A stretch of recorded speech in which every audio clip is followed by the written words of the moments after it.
One of the biggest challenges facing the Tulsa Police Department continues to be recruitment and retention. This morning, Tulsa's Police Chief Wendell is here to update us on the recent efforts to help in both of those areas. Good morning. Good morning. I know in January you had a new class that just got started at the academy, and I think all the talk was they were going to get a signing bonus with something really exciting and new for the department. Yeah, sure. So the January class didn't actually come onto our department thinking they were going to get that kind of bonus, right. but they were kind of grandfathered into that bonus. Nice. So for those 11 individuals that chose this career, it's going to pay off tremendously for them.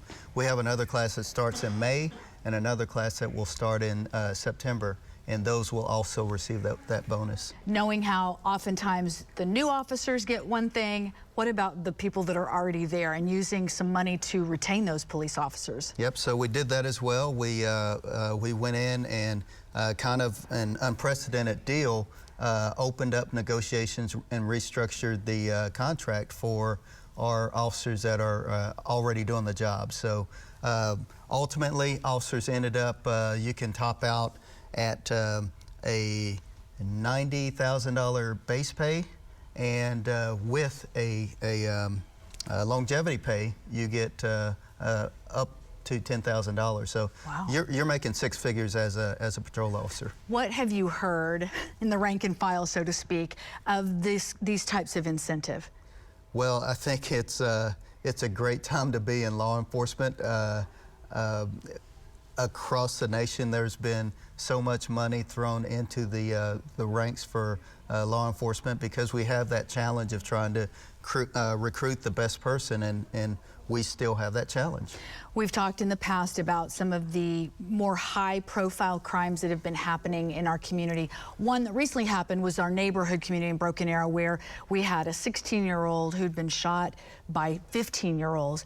What concerns do you have when you see the crime getting younger and younger and younger? Yes, we have definitely seen that trend, and it's a challenge and it's troubling for us. We are seeing just younger and younger individuals that are doing a lot more violent crime, and I think it goes back to lifestyle, parenting, what's taking place in the home, and it just creates a huge dynamic, and it's not something that just law enforcement is responsible for tackling, but it's more of a community issue. And what we're also seeing is that all the crimes that have taken place in urban areas, those crimes are also starting, that violence is starting to move out to the suburbs. And that's not just here in Tulsa. This is a nationwide trend that we're seeing. What can we do? I mean, obviously you have the law enforcement angle of it. I know teachers are probably strapped at just the education part of it, but being able to see something and saying something, that's a bit of a challenge too. It certainly is, and the teachers have a challenge as well because they are dealing with children that are coming in that don't have that proper support system. So ultimately, it's not just a challenge in the educational industry, but also we really need to focus on that home life and being better parents, better individual guardians for our kids. They really need it. Seemed like there'd be a way that we could do more education, because there's a lot of times that they're only imitating what they've seen in their growing up. So I do want to get real quick. This is your 3rd anniversary, and I joked with you in the break, when the commercial break, I was like, now, has this been 3 years? And you're like, well, it seems more like 8 or 10, or, I mean, it's been the pandemic hit right after you became officer. So we had to deal with all of that. As the chief, what are you most proud of in these 3 years? Oh, wow. I think I'm just most proud of the men and women that throughout this whole ordeal, these past 3 years, they have endured. They have buckled down.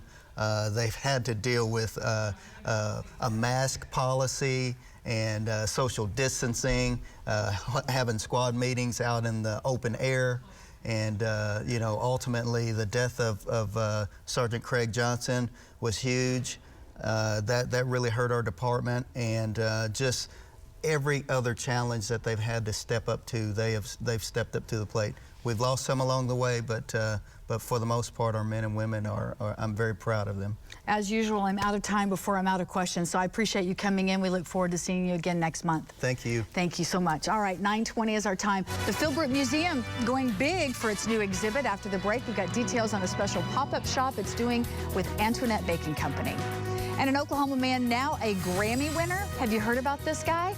His words of advice for anyone wanting to follow in his footsteps.